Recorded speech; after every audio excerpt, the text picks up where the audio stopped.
In today's video, I'm going to teach you how to subscribe to a Google Calendar.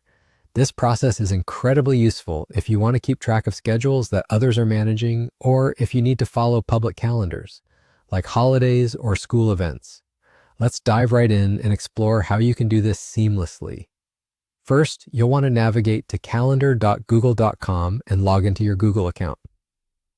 If you aren't already signed in, you'll be prompted to enter your email address and password.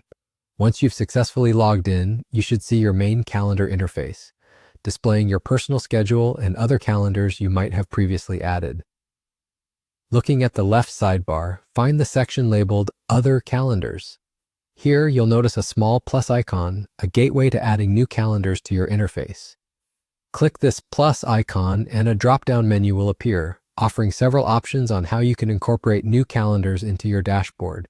From this drop-down, the next step is to select From URL.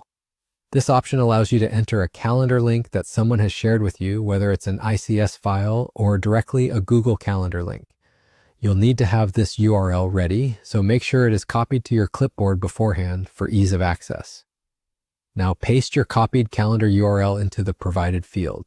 It's crucial at this point to ensure there are no errors in the URL you paste, as any incorrect characters might prevent you from successfully adding the calendar. Double-checking the link can save time and potential confusion. After pasting the link, all you need to do is click Add Calendar. This is the final step in integrating a shared calendar into your Google Calendar view.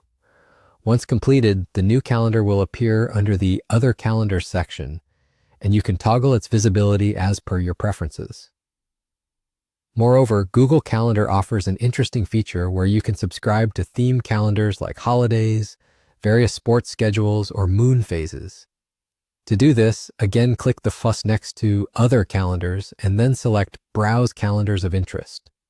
You'll be presented with a list of available themed calendars. Simply check those you wish to follow and they will be added to your list, enabling you to stay updated effortlessly.